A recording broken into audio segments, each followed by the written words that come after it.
पण मग पुढे शोधू शोधू करत करत गेलं, कारण अंधार पडायला लागलेला, टॉर्च नाही याच्याकडे, काय करायचं. सगळं करत करत एका ठिकाणी अशा ठिकाणी जाऊन उभा राहिला, त्याला कळालं की वाटच नाही आहे कुठं, आणि आता मी काहीच करू शकत नाही. मग काय करायचं. मी घरी बसलो, मला कॉल आला, अरे दादा मी हरवलं. म्हटलं काय हरवलं म्हणजे, अरे नाही राजमाचीला आलो होतो आणि खाली उतरताना मी हरवलं, मला नाही माहिती मी कुठे आहे, सो काय करू. तर म्हटलं काही करू नकोस, बॅटरी किती आहे मोबाईलमध्ये. सर तुमची जी बॅग असते त्याच्यामध्ये असं काय सेल्फ डिफेन्ससाठी वगैरे काही छोटे मोठे वेपन्स? आमच्यासोबत यायचं असेल तर साधारण ते लोक येऊ शकतात ज्यांना फक्त नंबर गेम नाही खेळायचा आहे, ज्यांना काहीतरी जाणून घ्यायचं. We do not go by चला पटापटा. आम्ही थांबत थांबत माहिती घेत, मग ती इतिहासाची असो, आर्किटेक्चरची असो, त्या जागेच्या फ्लोरा फॉनाची असो, अति आत्मविश्वास ज्याला आपण म्हणतो, आणि निसर्गाला कमी लेखू नये, या सगळ्यात महत्त्वाच्या गोष्टी आहेत. चकवा हा प्रकार, स्वतः तुम्ही एवढ्यांदा जंगलात गेलात, एवढे गोष्टी बघितल्या, असा काय अनुभव आला तुम्हाला? अनुभव खूप आहेत असे. बापरे, खरं आहे म्हणजे?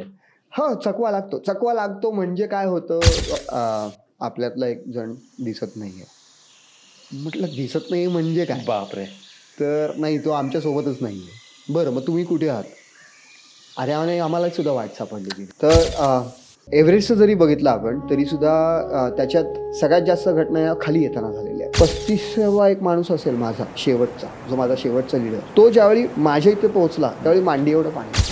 जसं आता लोक घाबरतात की नको, ट्रेकिंग उंच आहे, लोकांना डोंगरावर जाऊन खाली दऱ्यांमध्ये पाहायला भीती वाटते, तो एक फोबिया पण डेव्हलप झालेला असतो. सो ह्याच्यावर मात कशी मिळवायची, किंवा हा काय प्रकार? मी खोटं नाही सांगत, मी बसत रांगत जवळपास सरपटत जाऊन तो कडा पाहिलेला. सो एका ट्रेकरचं डाएट आणि प्लस त्याचा कॉन्फिडन्स लेवल हा कसा हवा आहे in terms of fitness? It's a myth. तुम्हाला नाही मिळत पाणी लवकर कधी कधी. बापरे. आजकाल ते बिस्लेरी वगैरे सगळं अवेलेबल झालं आहे, पण तुम्हाला जर नॅचरली पाणी पाहिजे असेल तर नाही. आणि किती बिस्लेरीच्या बाटल्या घेऊन फिरणार तुम्ही. आणि तिसरी गोष्ट, कदाचित हा विषय लोकांना थोडासा ऑकवर्ड वाटू शकतो, पण ज्यावेळी आपण ट्रेकवर चालतो, या पॉडकास्टमध्ये तुम्हाला अनुभवी गिर्यारोहक आणि तज्ञांचे खरे अनुभव, माहिती आणि कथा ऐकायला मिळतील. पॉडकास्टमध्ये सांगितलेले अनुभव आणि मते फक्त माहिती, ज्ञान आणि जागरूकता वाढवण्यासाठी आहेत. याचा उद्देश अंधश्रद्धा, अंधविश्वास किंवा कोणत्याही अलौकिक गोष्टींना प्रोत्साहन देणे नाही. निसर्ग खूप सुंदर, शक्तिशाली आणि आश्चर्याने भरलेला आहे. चला निसर्गाचा आदर करूया, त्याचा आनंद घेऊया आणि त्याचे संरक्षण करण्यासाठी आपला वाटा उचलूया.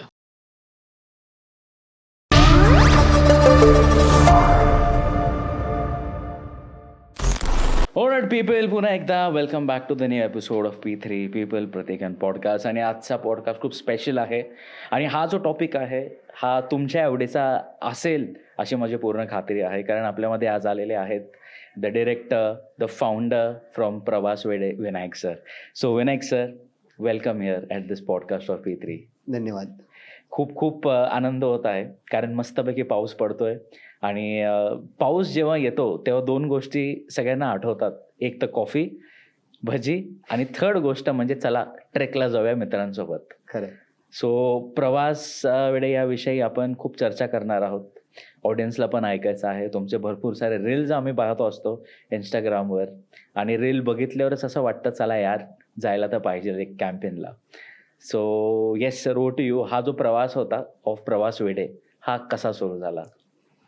प्रवास वेडे या नावानं मी 2021ला सुरुवात केली. अच्छा. पण माझ्या प्रवासाचा संपूर्ण प्रवास जर बघितला तर तो शाळेपासून आहे. शाळेत सहलीला जाणं वगैरे. ओके. आणि 1999च्या मेमध्ये मी पहिला ट्रेक केला सिंहगडचा. अर्थातच 2-3 मित्र अशाच एका रविवारी बसलो होतो. ओके.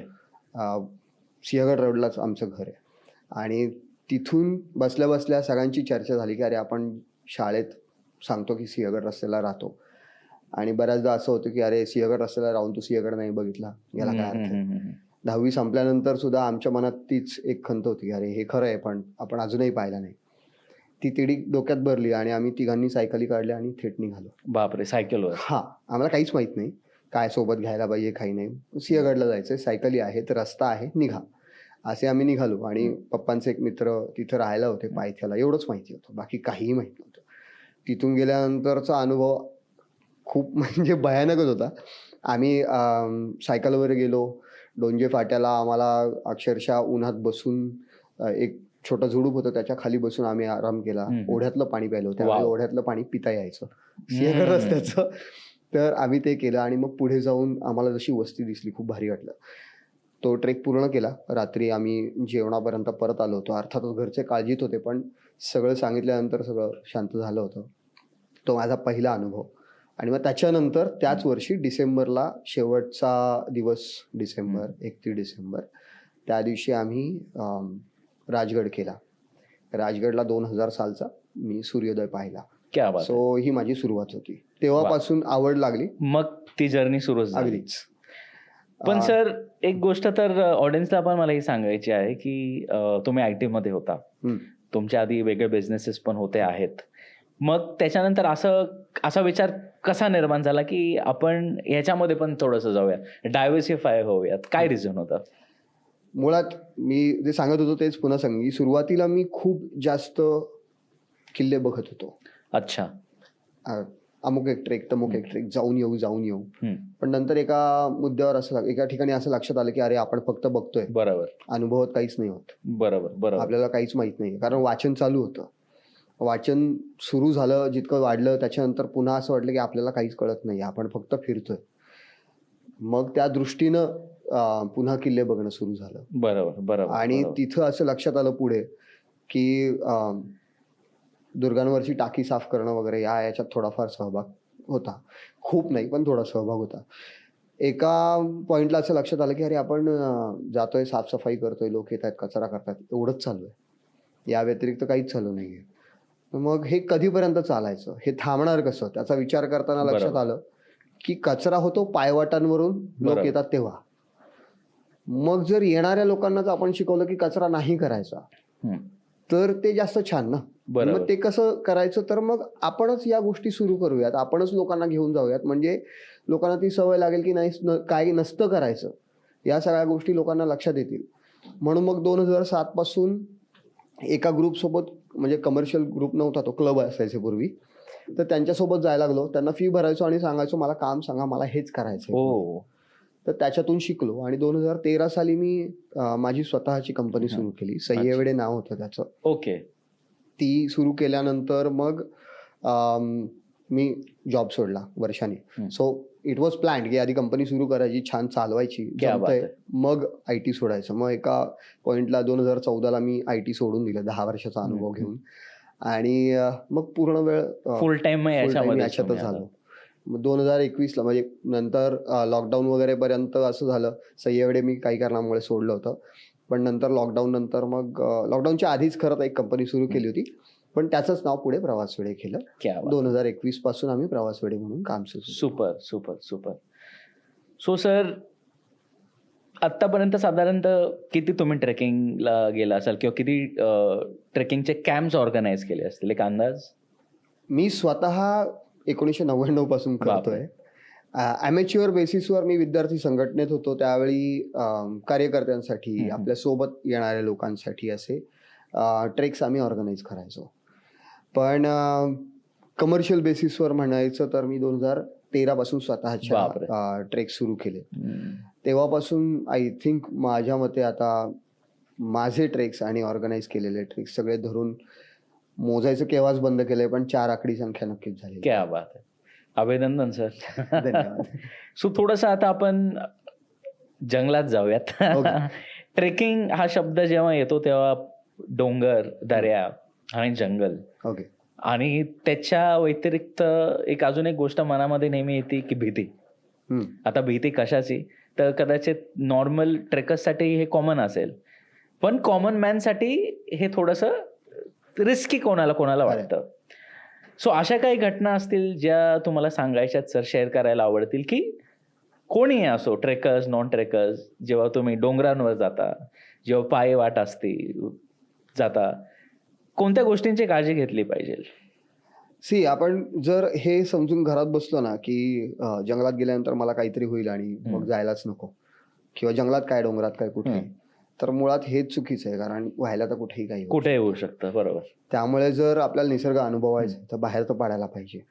आणि त्यासाठी जर खास करून आपण ट्रेकिंगबद्दल जर बोलायचं झालं, ट्रेक्सवर जर जायचं असेल तर खूप कमी गोष्टी आहेत ज्या सोबत असाव्या लागतात. खूप बेसिक गोष्टी आहेत. एक तर चांगले शूज. ओके.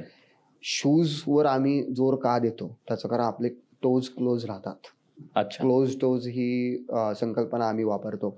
चालताना आपल्याला ठेच लागणं असू दे, सरीसृप काही आलं तर ते असू देत, कुठले प्राणी असतील, झाडं झुडपं असतील, या सगळ्यांपासून वाचण्यासाठी आपल्याला एक तर शूज हवेत, पूर्ण स्लीवचे ॲटलिस्ट पॅन्ट. अच्छा सर, एक शूजवर मला क्वेश्चन आहे. तुम्ही कोणते रेकमेंड करता की हे शूज प्रत्येकाने घालायला हवेत? म्हणजे असं काही स्पेसिफिकेशन आहे का? डिपेंड्स अपॉन द टेरेन असो किंवा सीझन असो, असं काही? जनरली सगळ्याच ट्रेकर्सला माहिती आहे, सगळे ट्रेकर्स पूर्वी ॲक्शन ट्रेकिंगचा शूज वापरायचे, Okay. आता CTR वापरतात. अच्छा. त्याचे मॉडेल वगैरे वगैरे सगळ्या खूप गोष्टी वेगळ्या आहेत. ओके. काही लोक डिकॅथलॉनचे पण वापरतात. शूज घालणं हा विषय खरं तर टेरेनपेक्षा तुमचा कॉन्फिडन्स किती आहे त्याच्यावर असतो. ओ. अगदी तुम्ही रोजच्या वापरातले शूज घालून गेलात सुरुवातीला, तुम्ही काही रोजच्या रोज ट्रेकिंग करणार नाही आहात, तर त्यामुळे तुम्ही त्यातल्या त्यात चांगली ग्रीप असणारे असे शूज घेऊन गेलात. अगदीच फ्लॅट नाही घेऊन जायचे. बरोबर. त्यातल्या त्यात ग्रीप असलेले शूज असतील तर ते घेऊन जावेत. दुसरी गोष्ट फुल स्लीव पॅन्ट्स मिनिमम फुल स्लीव्ज असावेत. Trousers. लोअर्स तुमचे फुल स्लीव्ज असावेत, कारण जे काही झाडं झुडपं लागणार आहेत ती पायाखाली बरोबर. लागतात. बरोबर. वर तुमचं लक्ष असतं पण पायाकडे लक्ष नसतं. तिसरी गोष्ट तुमच्यासोबत टॉर्च असावा ओके. व्यवस्थित, कारण कितीही म्हटलं आपण की एका दिवसात आपण परत येणार आहोत, तरी सुद्धा जर अगदी काही इमर्जन्सी आलं तर तुमच्याकडे उजेड असावा, बरोबर. पुरेसं पाणी असावं. आता पावसाळा चालू आहे, आपल्याला वाटतं की पाणी तर सगळीकडेच असतं, असं नसतं. आपल्याला अशी सवय लागली आहे की आपण जे पाणी नळातून येतोय ते पितोय, ते दरवेळी तिथलं पाणी आपण पिऊ शकूच असं नाही. खास करून नवखे लोक नाही पिऊ शकत. बरोबर. त्यांच्यासाठी ते योग्य आहे की नाही पेक्षा त्यांना ती इच्छा होईल की नाही हा एक महत्वाचा आहे. म्हणून पाणी सोबत असावं, थोडा खाऊ असावा, आणि सगळ्यात महत्वाचं की सोबत जर तुम्ही कुठल्याही ग्रुप सोबत जात नसाल, तुमचा ग्रुप जाणार असाल, तर किमान एक स्थानिक माणूस जो अच्छा. तिथल्या माहितीचा आहे तो सोबत घेऊन जावा. 4 पैसे जातील पण तुम्ही सेफ परत याल, हे सगळ्यात महत्वाचं आहे. आणि याहूनही वेगळं, हे तर आपण बॅगेत काय काय घ्यायचं हे सांगितलं, मनात कॉमन सेन्स असावा की आपण कुठे जायचंय, त्या जागेची किती माहिती आहे. एकदम बरोबर सर तुम्ही. बस तेवढं महत्वाचं आहे. बरोबर. सो सर, आपण थोड्या कॉमन सेन्सकडे येऊयात. आता आपण खूप सारे न्यूज पाहतो ज्याच्यामध्ये असं सारखं येतं की 2 जण हरवले, 2 जण पडले. सो का असतं सर रिझन याच्या मागे? Is it real common sense की नाही वापरला गेला, की ओव्हर कॉन्फिडन्सने गेले, का काय असतं? म्हणजे व्हॉट्स युअर ओपिनियन ऑन दिस? सह्याद्रीत जाताना किंवा एकूणात निसर्गात जाताना, सह्याद्रीला असो निसर्गाला असो, एकूणातच कमी लेखणं हा एक मोठा विषय आहे. शेवटी माणसानं निसर्ग नाही बनवलेला, बरोबर. निसर्गात माणूस जन्माला आलाय, हे लक्षात ठेवत नाही आपण जेव्हा जातो त्यावेळी आपल्याला माहितीच नसतं की एखादा पाण्याचा फ्लो किती आहे. आपण हे रोज नसतो बघत. फ्लॅश फ्लड्स काय असतात हे आपल्याला माहीत नसतात. तो टेरेन नक्की कसा आहे हे आपल्याला माहीत नसतं. आपण सरळ गेलेलो असतो, कारण आपण सोशल मीडियावर पाहिलेले असतात फोटोज, व्हिडिओ. अरे जातात सगळे, आपण पण जाऊ, इथे तर आहे, आपण जाऊन येऊ. अरे त्याने सांगितलंय सोपा आहे म्हणजे सोपाच असेल. जो सांगतोय त्याचा अनुभव किती आहे त्याच्यावरून तो सोपा आहे की अवघड आहे हे ठरतं. मी पहिल्यांदाच बाहेर पडतोय, माझ्यासाठी राजगड सुद्धा अवघड असू शकतो. बरोबर. माझ्यासाठी कदाचित ही अतिशयोक्ती वाटू शकते, पण माझ्यासाठी कदाचित सासवड जवळचा मल्हारगड सुद्धा अवघड ठरू शकतो एखाद्या वेळी. तो खूपच छोटा ट्रेक आहे, खूप ट्रेक नाहीच राहिलेला, पण तरी सुद्धा खूपच छोटा गड आहे. पण कदाचित मी जर योग्य काळजी नाही घेतली तर तिथेही फेटल इंजुरी होऊ शकते. या गोष्टी लक्षात घेत नाहीत लोक, आणि स्वतःचा कॉन्फिडन्स इतका असतो की मी काही करू शकतो. तर हे नसायला पाहिजे. आपण प्रत्येक ठिकाणी जे म्हटलं की कॉमन सेन्स एक तर वापरला पाहिजे. ज्यांच्या सोबत जातोय ती माणसं खरंच तेवढी केपेबल आहेत का? त्यांनी ठीक आहे, आज त्यांच्याकडे फॉलोअर्स खूप आहेत, त्यांचे इव्हेंट्स खूप होतात, आणि त्यांच्या सोबत खूप माणसं जातात, म्हणजे ते सगळं सेफच आहे असं असंही नाही. कित्येकदा होतं असं की एखादी घटना अगदी छोट्या गोष्टींवरून घडते, की चालायची वाट छोटी होती किंवा त्या जंगलाची, त्या दुर्गाची, त्या जागेची कॅपॅसिटी नाही, तेवढी माणसं आपण तिथं घेऊन गेलो, तिथे एवढी गर्दी झाली की त्याच्यानंतर एखादा अपघात इनएव्हिटेबल आहे, तो होणारच आहे. तर ह्या गोष्टी आपण सांभाळल्या पाहिजेत की जाताना स्वतःला खूप जास्त आत्मविश्वास घेऊन जाऊ नये, खूप जास्त आत्मविश्वासही ठेवू नये, अति आत्मविश्वास ज्याला आपण म्हणतो, आणि निसर्गाला कमी लेखू नये. या सगळ्यात महत्त्वाच्या गोष्टी आहेत. सर, आत्ता जे तुम्ही मग असे म्हणालात की स्थानिक माणूस, एक लोकल माणूस पाहिजे, ह्याच्यावरनं मला एक गोष्ट आठवली की खूप साऱ्या लोकांनी एक ह्याच्यावर व्हिडिओज बनवलेत, सांगितलंय की चकवा हा प्रकार. स्वतः तुम्ही एवढ्यांदा जंगलात गेलात, एवढे गोष्टी बघितल्या, असा काय अनुभव आला तुम्हाला सर? अनुभव खूप आहेत असे. बापरे, खरं आहे म्हणजे? हो, चकवा लागतो. चकवा लागतो म्हणजे काय होतं, याच्या एक्सप्लेनेशन्स मध्ये मी नाही जाणार, ओके पण मला ते अनुभव आले ते मी ओके, सांगेन. Yes sure sir. की एक रादर अशा कुठल्याही गप्पा आल्या की मला एक प्रसंग आठवतो. हा प्रसंग आहे ना, फक्त चकवा या गोष्टीसाठीच नाही तर आणखी खूप गोष्टींसाठी लक्षात राहिलेला आहे. आम्ही मोरोशीच्या भैरवगडला गेलो होतो. आम्ही एक 30-35 लोक होतो. भैरवगड हे पुण्यापासून किती लांब? माळशेज घाटाच्या पायथ्याला आहे. अच्छा, मोरोशीचा ओके. भैरवगड. महाराष्ट्रात भैरवगड अनेक आहेत. ओके, अनेक आहेत, कारण तिथे भैरवाचं स्थान आहे म्हणून अच्छा, भैरवगड. म्हणून That's भैरवगड. it. तर मोरोशीचा भैरवगड हा त्याच्या टेक्निकॅलिटीसाठी खूप ओळखला जातो. तिथे तांत्रिक चढाई आहे, म्हणजे तुम्हाला रोप घेऊन जावं लागतं, खाली येताना रोप लावावा लागतो वगैरे. आणि आम्ही गेलो, आमचा एक 30 लोकांचा ग्रुप आणि मुंबईवरून आलेला एक ग्रुप, असे दोन्ही मिळून 50-60 लोक होतो. 60 लोक असू. साधारण 4 वाजता आम्ही ज्यावेळी खाली निघायला सुरुवात केली तर एक बॅच आम्ही पुढे पाठवली की आता ज्यांचं झालंय ते 20-22 लोक पुढे निघून जा, म्हणजे तुम्ही लवकर पोहोचाल खाली चहा नाश्ता वगैरे सांगाल. मागून आम्ही रॅपअप करून येतोय. तर त्याच्यानंतर दुसरी बॅच सोडली आणि मग फक्त टीम मागे राहील, टेक्निकल टीम मागे राहील, असं आमचं ठरलं. हे सगळं झाल्यानंतर नवीन फोन होते, साधारण 15-16च्या आसपासची गोष्ट आहे. मोबाईल फोन त्यातल्या त्यात सगळ्या गोष्टी नव्यानं रुळत होत्या खूप जास्त प्रमाणात, त्यामुळे सगळ्यांकडे फोन आले होते. तर थोड्या वेळाने कॉल आला की अरे आपल्यातला एक जण दिसत नाहीये. म्हटलं दिसत नाही म्हणजे काय? बापरे. तर नाही, तो आमच्या सोबतच नाहीये. बरं, मग तुम्ही कुठे आहात? अरे आम्हाला सुद्धा वाट सापडलेली नाहीये. म्हटलं अरे बापरे, हे कसं काय झालंय? आणि सगळे तर हेच आहेत, अनुभवी आहेत, म्हणजे कमीत कमी 3-4 जण अनुभवी आहेत त्यातले, आणि बाकीचे लोक हे झाले, अरे नाही आम्हाला वाटच सापडत नाही खाली जायची. बापरे बाप. मग आम्ही पुढची बॅच सोडली आणि फक्त टेक्निकल टीम मागे राहिली, त्याच्यात सुद्धा अनुभवी लोक होते. मग झालं असं की थोड्या वेळानं त्या मुलाचा फोन आला जो चुकला होता. तो मुख्य ट्रेलपासून जवळपास 20 मिनिटं चालायला लागतील अशा बाजूला होता आणि तो आम्हाला खाली दिसत होता. तो म्हटलं तू इकडे कसा आलायस? जायचं होतं जवळपास उत्तर दिशेला आणि हा पूर्वोत्तर दिशेला जाऊन थांबला होता. अच्छा. दोघांच्या मध्ये जवळपास 15-20 मिनिटाचं अंतर होतं. तू या बाजूला कसा आलास? अरे हे पुढे गेले, मला दिसलेच नाही, मला वाटलं की मी शूजची लेस बांधली आणि तेवढ्यात हे पुढे गेले, लक्षातच नाही आलं. मला दिसत होते, थोड्या वेळाने अचानक बंद झाले दिसायचे, मी इकडे गेलो. म्हटलं ठीक आहे, तुला घ्यायला मुलं पाठवतो. तर मग खालच्या ह्याच्यात आम्ही 2 गट केले. असं करून मग त्याला घ्यायला काही मुलं गेली, ही मुलं पुढे गेली. त्याच्या आधीचा जो ग्रुप होता त्यांचा कॉल आला की आम्हालाही वाट सापडत नाहीये. बापरे. तर असे 3 ग्रुप झाले होते आणि 3ही ग्रुप कुठल्या तरी वेगळ्याच बाजूला होते. आम्ही पहिली बॅच निघालो होतो 4 वाजता, शेवटची बॅच आम्ही निघालो जवळपास 6 वाजता, 6:15 खाली उतरायची एकूण वाट, जर व्यवस्थित वाटेनं खाली आलो तो मॅक्सिमम 1.25 तास. सगळे हरवले.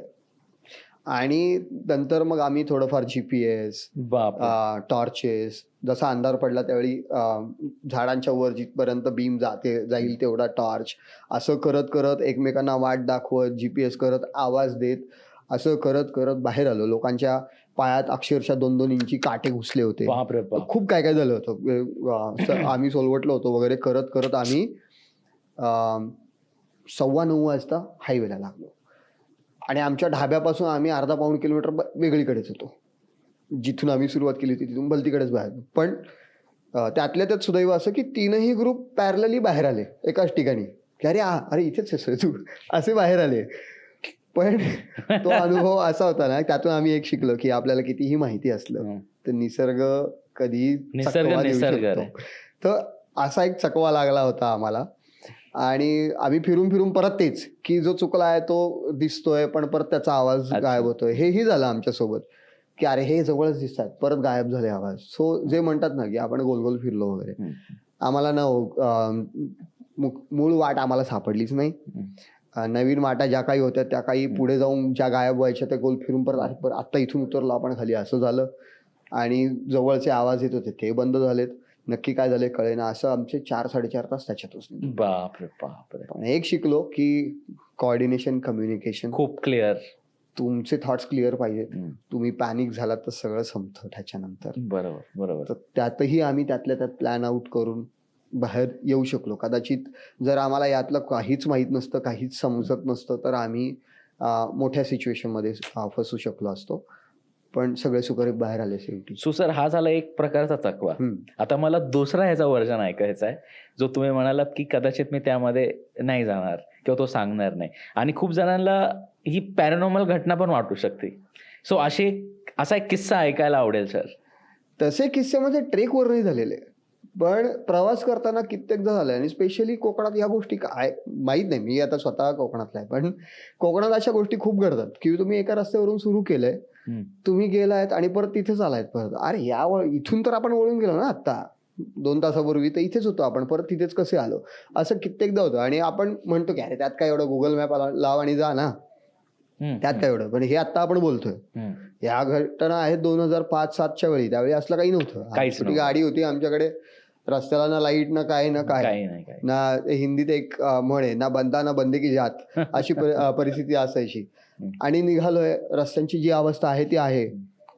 आणि आम्हाला माहिती असायचं की इथून डेड एंड आहे आणि तिथून उजवीकडे वळायचंय. आणि मग पुढे गेल्यानंतर 2-4 किलोमीटरला गाव आहे. आम्ही गुहागरच्या भागात होतो. शृंगारतळी नावाचं गाव आहे. त्या भागात जाताना आम्ही अरे पुढचा टर्न घेतला की शृंगारतळीवरून आत गेलं की एक गाव आहे. त्या गावात आम्ही गेलो. आम्ही शृंगारतळीपासून आतमध्ये किती दूर आहे याचा अंदाज काढला होता. तर आम्हाला असं लक्षात आलं होतं की इथून साधारण 7-8 किलोमीटर आहे. आणि 7-8 किलोमीटर जायला किती वेळ लागतो, कितीही खराब रस्ता असला, अर्धा तास. आम्ही 2.5-3 तास फिरत होतो, आम्हाला गावात सापडत नव्हतं. आम्हाला 2 वेळा तेच गाव लागलं जिथून आम्ही गेलो. गब्बत अशी की ना रात्र ना काही ना काही, दिवसात चाललंय हे सगळं. बापरे. हो, छान दिवसात चाललंय हे सगळं. साधारण 4-4:30च्या आसपास चाललंय हे सगळं. हे फिरून गेल्यानंतर अक्षरशः एक माणूस थांबला रस्त्याला. तो म्हटला, मी तुम्हाला 2दा बघितलं इथून जाताना, तुम्ही फिरताय कुठं? कारण त्यावेळी कसं असायचं की लोकांना भीती असायची, अचानक बाहेरची माणसं येतात आणि बरोबर, नक्की काय विषय. तो म्हटला, अहो आम्ही त्यांना सांगितलं, एक जोशी म्हणून होते, त्यांचं घर आम्ही शोधतोय. अरे मग परत जोशींचं घर हे काय इथं पुढं आहे, तुम्ही कुठं फिरताय? म्हटलं आम्हालाही तसंच वाटलं की 7-8 किलोमीटर आहे आणि आम्ही फिरतोय जवळपास 2.5-3 तास झाले, आम्हाला माहितीच नाहीये. शेवटी तो म्हटला की मी येतो सोबत. आमच्या 2 गाड्या होत्या, ट्रिपल सीट मी कधी बसवत नाही. त्या माणसाला मी ट्रिपल सीट बसवून घेऊन गेलो, त्याने आम्हाला घरी सोडलं. त्यामुळे मी घरी पोहोचलो. आता पुन्हा तेच की लोकांना वाटतात पॅरानॉर्मल, ते काय होतं काय नाही आम्हाला काही माहित नाही. पण हे नक्की की अशा गोष्टी होऊ शकतात. आता त्या का होतात, कशा होतात, त्याचं लॉजिक एक्सप्लेनेशनच नाहीये. आणि अशीच एक घटना आमच्या सोबत झाली आहे, ती ट्रेकवर झाली आहे किल्ल्यावर. आय थिंक त्याच्याबद्दल आपण पुढे एका वेगळ्या विषयावर बोलताना बोलूयात की काय घटना घडतात वर. कंटिन्यू त्याच्याकडे तर येणारच आहे मी, त्या विषयाकडे हळूहळू. बट त्याच्या आधी मला एक प्रश्न विचारायला आवडेल सर तुम्हाला, की तुमचा प्रवासाचा किल्ल्यांपासूनच झाला. भरपूर किल्ले आहेत महाराष्ट्रामध्ये. रात्रीचा प्रवासही तुम्ही केला असेल, ट्रेकिंग झाला असेल, तर प्राणी पण भयंकर असतील. असा काय अनुभव आलाय की तुमच्या फेस टू फेस काय आलंय? खूप झालंय. खूप मोठे प्राणी असे खूप कमी आले वाट्याला आमच्या. अच्छा. कारण आम्ही जाताना त्यातल्या त्यात गटाने जातो, ग्रुपने जातो, त्यामुळे वाईल्ड लाईफ आपल्यापासून लांब राहतो. पण कात्रज सिंहगड नावाचा ट्रेक आहे, सगळ्यात फेमस ट्रेक आहे पुण्यातला. तिथे जाताना मी जे सुरुवातीला सांगितलं की जाताना काय असायला पाहिजे सोबत, आपण काय घातलं पाहिजे आणि कसं राहिलं पाहिजे, तो मुद्दा इथे अधोरेखित करता येतो. आम्ही ट्रेक घेऊन चालत होतो. साधारण 7-8 टेकड्या झाल्यावर सगळे आराम करायला बसले होते. अच्छा. आणि आम्ही इतक्या वेळा ग्रुपवर सांगितलं होतं, लोकांना सांगितलं होतं की फुल स्लीव्स कपडे, मिनिमम पॅन्ट्स घालून या, शूज घालून या. लोक ऐकत नाहीत. तर 11वी-12वीची मुलं मुली होती आणि अरे उन्हाळा आहे, खूप गरम होतं म्हणून ते लोक शॉर्ट्स घालून आले होते. आता आलेच आहेत, त्यांना काय बोलणार आपण. आणि त्यांना बोललो सुद्धा होतो की हे जरा नसतं करायचं, पुढे काळजी घ्या. आणि पुढे गेल्यानंतर आम्हाला 7व्या टेकडीला आरामशीर बसलो होतो, छानपैकी दगडांवर मस्त बसलोय. तिथून उठलो आणि चला आता झाला का आराम, झालं का पाणी पिऊन, चला पुढे निघूयात म्हणून आम्ही निघालो. तर ही मुलं साहजिक उत्साही असतात, थोडीशी पुढे जातात. तर ते पुढे जायला निघाले आणि मी त्यातल्या एका मुलीचा हात धरून पटकन मागे खेचले तिला कळलं काय झालं दादा. तर म्हटलं खाली बघ. तर खाली फुरसं बसलं होतं, सॉस्केल्ड साप, जो अतिविषारी साप असतो, वेनेमस असतो. तर तो अक्षरशः आम्ही ज्या दगडांवर बसलो होतो त्याच्या पुढे अगदी 2-4 फुटावर एका दगडाखाली बसला होता आणि तो जस्ट त्याला व्हायब्रेशन्स आले असतील, तो निघाला होता आणि हिचा पाय त्याच्यावर पडणार होता. बापरे. तिथून मी तिला मागं खेचलोय. आणि त्याच्यानंतर मात्र जी तंतरली होती सगळ्या मुलांची, त्या मुलांची खास करून, त्यांना सांगितलं हे कारण असतं, आम्ही तुम्हाला सांगतो त्याचं कारण हे असतं.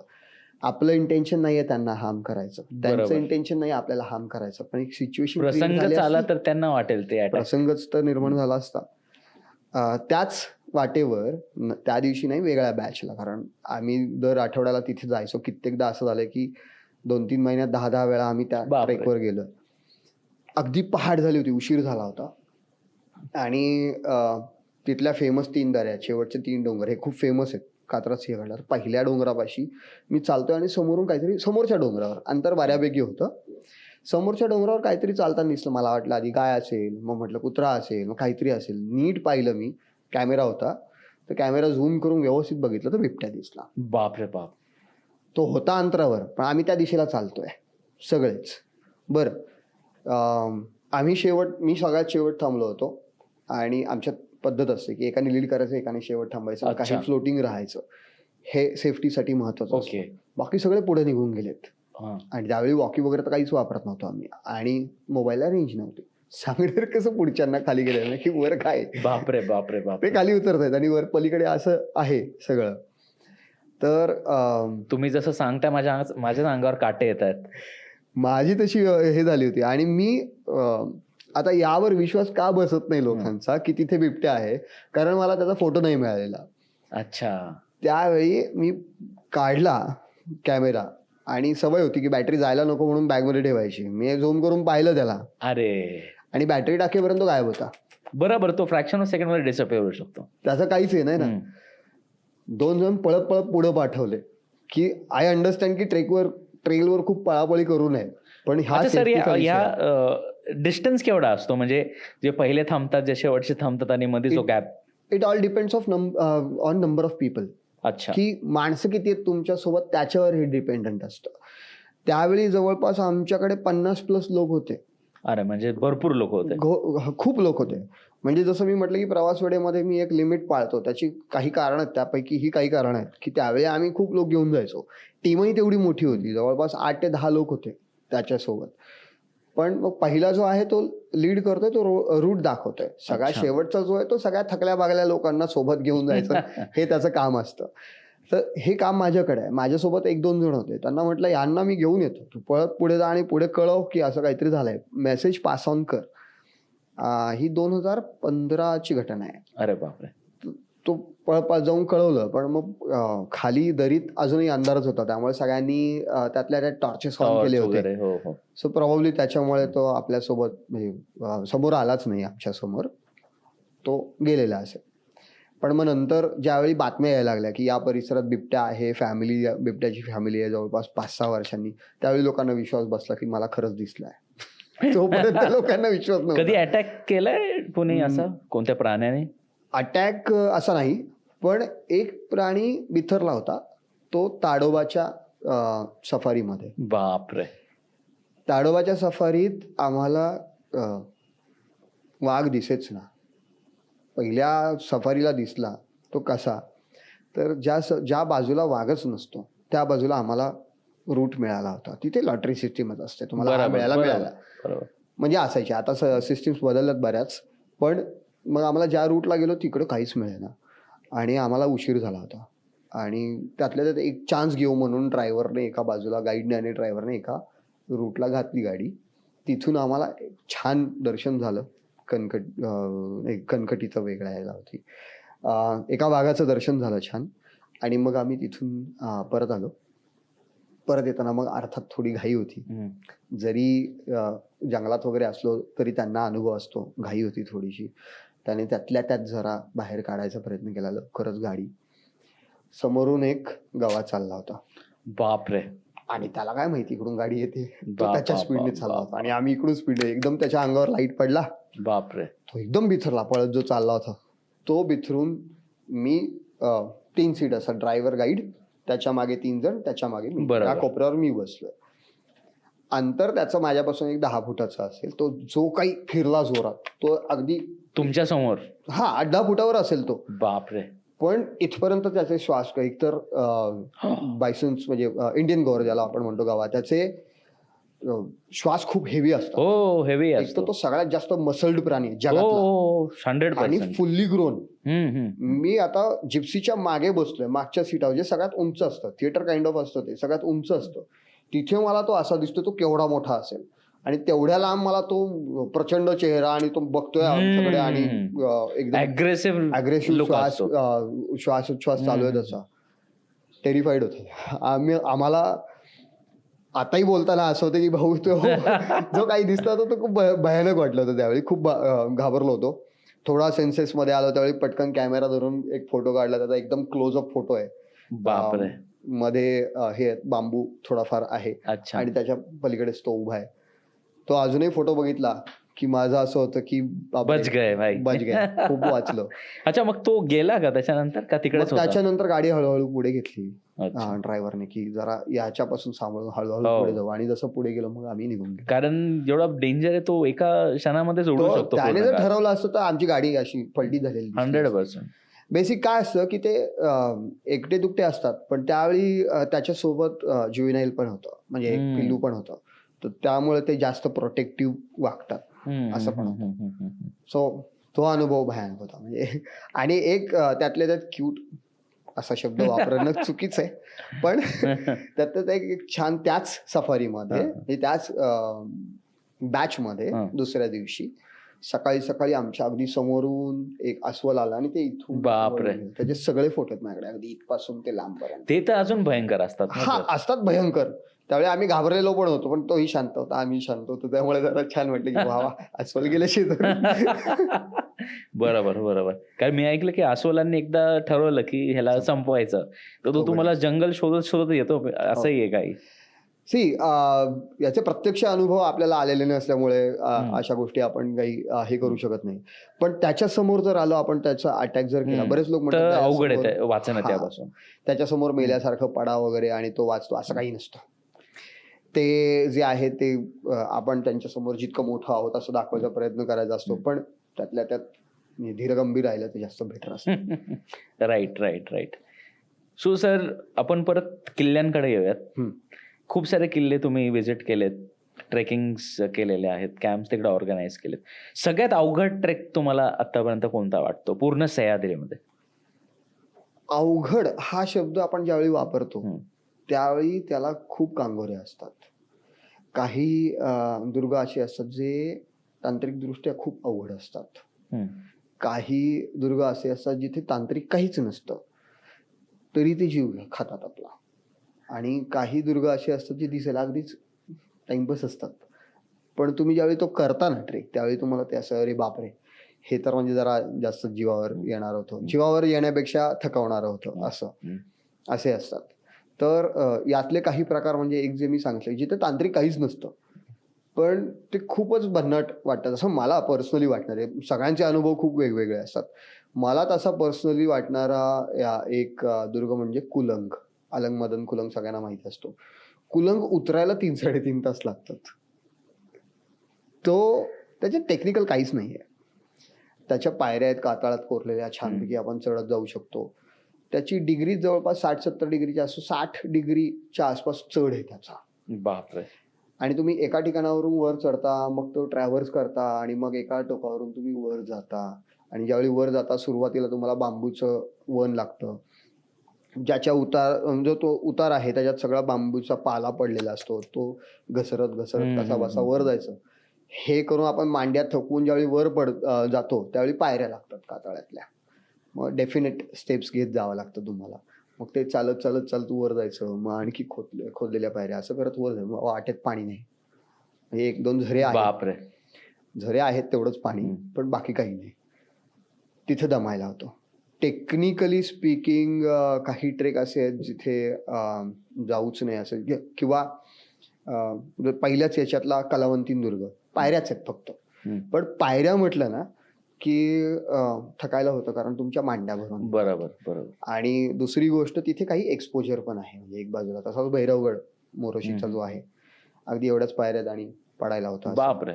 खास करून नाशिक आणि ठाण्याच्या मधला जो भाग आहे, त्या भागातले नाशिक इगतपुरी जो भाग आहे, या भागात अनेक दुर्ग आहेत जे शिवपूर्वकालीन आहेत. जवळपास 1,500-2 हजाराचाही इतिहास आहे काही दुर्गांना. त्यावेळी खोदूनच सगळं, म्हणजे खडक फोडूनच सगळं केलं जायचं. त्यामुळे ते ट्रेक असेच आहेत, सगळे टेक्निकलच आहेत.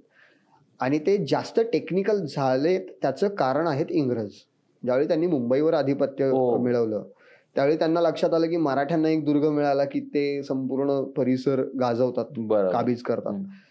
त्यामुळं जर यांना अडवायचं असेल आपल्याला तर सर्वोत्तम गोष्ट म्हणजे वर जाण्याचे मार्ग तोडा, म्हणून त्यांनी पायऱ्या तोडून टाकल्या. अच्छा. म्हणून हे सगळे दुर्ग टेक्निकल झाले, नाही तर पायऱ्याच होत्या. अच्छा, असं होतं. दुसरा जो प्रकार आहे थकवणारा, हरिश्चंद्रगडला 12-14 वाटा आहेत जवळपास. पण त्यातली नळीची वाट वगैरे हे तर म्हणजे तिथं नाळच आहे, ती वरून पाणी येतं, आपण उलटे जातो. तिथं अगदी म्हणजे तो धबधबाच आहे, आपण उलटा चढतो अशातला प्रकार आहे. पण त्याची जी खिरेश्वर वरून चालू होणारी जी वाट आहे ती थकवते. तुम्ही जर कोकणकडा जाऊन परत आलात खिरेश्वर वरून तर जवळपास 20-25 किलोमीटर तुम्ही एक दिवसात पार केलेलं असतं. ती थकवणारी आहे. काही ट्रेक असे असतात जिकडे जर ऊनच आहे आणि अशा वेळी जर तुम्ही गेलात, रावळ्या जावळ्या हे सप्तशृंगीच्या रांगेतले 2 दुर्ग आहेत. काहीच नाहीये तिथे. 2 धनगरांची घरं होती मध्ये आम्ही गेलो त्यावेळी. बाकी हायवे पासून तिथे जाईपर्यंत 4 तास माणूस नाही, काही नाही, तीच माणसं. म्हणजे 2-4 माणसं दिसली आणि बाकी 200-500 शेळ्या, मेंढ्या, बाकी प्राणी हेच दिसले. बापरे. आम्ही तिथे कॅम्प करून राहून आलोय छानपैकी. ते वैताग आणणारे ट्रेक आहेत. आता बरीच म्हणजे लॉकडाऊन नंतर मी तिकडे गेलेलो नाही. ओके. पण ते असेच आहे ट्रेक की खूप वेळ लागतो तिकडे. सर, शिवकाळामध्ये आपण जसं पाहतो की मावळ्यांनी इतिहास गाजवलाय नेहमीच. बाजीप्रभू देशपांडे यांचा जे I think so Vishalgad Panhala ते विशाळ, घोडखिंड ज्याला आपण म्हणतो, त्याचा एक वेगळा किस्सा आहे. आत्ताच आपल्याला एवढा त्रास होतो तर त्यावेळेस काय सिच्युएशन असेल? भर जुलैमध्ये 12-13 जुलैच्या रात्री पौर्णिमा होती. पण आता जरी तिथे आपण आता डांबरी रस्ते झालेत. अच्छा. त्याच्यावरून चालताना सुद्धा आपल्याला असं होतं की चालवत नाही, थकतो आपण. तर त्या मावळ्यांना खरंच मुजरा करायला पाहिजे आणि मनापासून करायला पाहिजे. त्या लोकांनी किती पटापट ते अंतर पार केलं आणि तेही लढत. म्हणजे आपण म्हणतो की आपण किल्ला चढतोय, बरोबर, तर आपण दुर्ग चढत असतो. त्यांनी ते काबीज केलेत, ते लढत गेलेले आहेत. मोठा किस्सा आहे तिथं. रात्री एकूणात तो टेरेन असा आहे ना की पन्हाळा उतरल्यानंतर पन्हाळा, त्याच्या शेजारचं पठार मसाईचं आणि संपूर्ण दुर्ग नाहीये तिथे, डोंगर रांग आहे. ओके. जे कॉलमनर एक स्ट्रक्चर आलेलं आहे, पुढे काही स्ट्रक्चर्स आले आहेत, ती पण त्याच रांगेत आहेत. बरोबर. संपूर्ण डोंगर रांग, मध्ये पठार आणि खाली मुख्य रस्ता. ओके. असा तो टेरेन आहे आणि असा संपूर्ण शाहूवाडी तालुका खाली आणि संपूर्ण आपण चालत जातो. तिथे त्यांनी लढत लढत ते पार केलंय. एका रात्रीत सगळे पळत गेलेत. बरोबर. त्याच्यानंतर त्यातलं नियोजन करणं. आता तरी डांबरी रस्ते झालेत मागच्या 4-5 वर्षामध्ये. हम्म. ज्यावेळी आम्ही सुरुवातीला केला होता, मांडीभर चिखल होता आम्हालाच चालताना. तर त्यावेळी लोकांना आपल्या मागावर शत्रू असताना त्याला चकवून चालत जाणं हा खूप मोठा विषय होता. म्हणजे त्याचे खरं सांगतो, मला वर्णन करायला शब्द कधीच सापडत नाहीत ही घटना. बरोबर बरोबर. जो एक त्याच विषयावर सिनेमा आला होता, त्याच्यातलं रणे निघता थोर जे आहे, त्याच्यातला शिवा काशीदचा जो संवाद आहे, त्या गाणं सुरू होण्याच्या आधीचा आणि शिवराय निघायच्या आधीचा, शिवा काशीद ज्यावेळी पालखीत बसून निघतो, दरवेळी त्या गाण्याला आत्ताची माझी अवस्था आहे ती होते.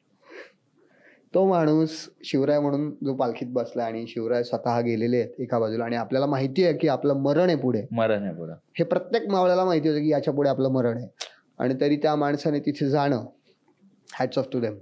एवढं करणं आज कितीही आपल्या जवळचं असलं तरी शक्य नसतं. शक्य नसतं. एका माणसाच्या व्हिजनसाठी एवढ्या माणसांनी मरण पत्करलं म्हणून स्वराज्य उभं राहिलंय. खरंच हे तर बरोबर. Hats off to them.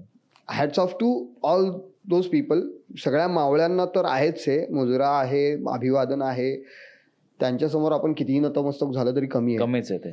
पण एवढ्या लोकांना ते विजन समजावून सांगणारा माणूस म्हणून छत्रपती शिवराय सुद्धा खूप मोठे आहेत. तेच आहे, शब्दात नाही सांगू शकत मी ती गोष्ट. चालताना कळतं आपल्याला की अरे आपण जे करतोय त्यांनी तर अक्षरशः रात्रीत केलंय, बरोबर, आपण 2 दिवस करतोय. बरोबर त्यामुळे बरोबर बरोबर. आणि डांबरावरून करतोय, त्यावेळी शेत खाचरामधून चालत जायचं खूपच नेक्स्ट टू इम्पॉसिबल होतं ते. खरंच. सर, जावळी पण एक प्रसंग आहे, ज्याचं एक वाक्य म्हटलं जातं की येता जावळी जाता जावळी. म्हणजे ते एवढं डेन्स आहे की एक माणूस गेला तर तो परत रिटर्न कदाचित येऊ नाही शकत परत बाहेर. तर एक कसं मॅनेज करत असतील आधीचे लोक? आम्ही आहे ना जावळीची मोहीम करतो आता. अच्छा. माझी यावर्षीच मी सुरुवात केली त्या मोहिमेची. मोहीम आम्ही त्याला ट्रेक म्हणतो, मोहीम ती मोहीमच म्हणावी अशाच याची आहे की अफजल खान ज्या वाटेवरून चालत गेला त्या वाटेवरून आपण चालत जावं आणि एकूणात काय प्रसंग घडला ते बघावं.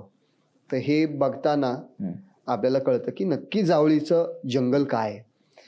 सह्याद्रीत खास करून महाबळेश्वर भागामध्ये, सगळीकडेच आहे पण महाबळेश्वर भागामध्ये खूप मोठ्या प्रमाणात आहे. एकतर तो पठारी भाग, वारा खूप असल्यामुळे बरोबर तिथली झाडी खुरटी आहे, म्हणजे खूप उंच नाहीये झाडी. ओके. आणि त्यात तिथे खडक खूप आहे, त्यामुळे सुद्धा तिथे जास्त झाडी उंच नाहीये. पण तिथे आणखी एक प्रकार आहे, ती म्हणजे वेली. तिथल्या वेली आहेत ना, त्या खोडापासूनच 3-4 वेगवेगळ्या त्याच्या फांद्या निघतात. वेलीला फांदी निघते हा एक मोठा विषय, पण त्याच्या 2-3 शाखा निघतात आणि त्या निघाल्या ना की त्या जमिनीवर क्रॉल करत वाढत वाढत जातात आणि जिथे त्यांना झाड किंवा काहीही क्लाइंब करायला मिळेल, म्हणून तर त्यांना क्लाइंबर म्हणतात, की त्यांना काहीही क्लाइंब करायला मिळेल ते तिथे चढत जातात. आणि असे त्यांचे जेवढ्या शाखा असतील ना त्या आजूबाजूला सगळ्या झाडांवर चढत बापरे. आणि मग त्या वाढत वाढत जवळपास काही ठिकाणी अर्धा फूट जाड एवढ्या होतात. तर त्याची लांबी किती असेल याचा विचार. बरोबर. आणि अनटच्ड असल्यामुळे, आता मध्ये इंग्रजांनी ज्या काही पायवाटा केल्यात, पूर्वी घोड्यांच्या वाटा बनवल्यात त्या, आणि आपण जे काही रस्ते काढले ते सोडलं तर बाकी संपूर्ण अनटच्ड आहे. तर ह्या सगळ्या गुंत्यामध्ये ह्या सगळ्या वेली आहेत, ही झाडं आहेत, खुरटी आहेत, त्यांना काटे आहेत, जे हुक्स ज्यांना आपण म्हणतो, वाघनखी प्रकारचे काटे असतात त्याला, वाघनखासारखे वाढलेले. या सगळ्यांमधून जाताना तुम्हाला ना दिशा कळते, ना तुम्हाला अंतर किती कापलंय कळतं, ना तुम्ही सरळ चाललाय का वळत आहे, काहीच कळत नाही. म्हणून तर पुरंदरेंनी सुद्धा लिहून ठेवलंय की एक वेळ हिडिंबेच्या केशातली ऊ सापडेल, पण सह्याद्रीत किंवा खास करून जावळीत सोडलेला हत्ती सापडणं मुश्किल आहे. त्याचं कारण तेच आहे. आम्ही जाताना हेच, आता चांगली काढलेली वाट आहे म्हणून आम्हाला छान वाटतंय, पण त्या वाटेच्या आजूबाजूला बघितलं की लक्षात येतं की नाही होऊ शकत, नाही पॉसिबल. तो टेरेन आहे महत्वाचा. हा टेरेन वापरायचा कसा, पुन्हा तेच की हा टेरेन वापरायचा कसा हे माहिती होतं शिवरायांना, म्हणून ते जिंकू शकत होते. भूगोल आपल्या बाजूने वळवायचा हे त्यांना माहिती होतं, तिथली संस्कृती कशी वापरायची हे माहिती होतं.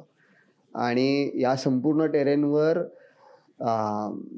डिक्टेशन देऊन राज्य करणं शक्य नव्हतं, तर ह्या सगळ्यांना आपलंसं करून बरोबर वागवणं आणि मग त्यांना पुढे नेणं.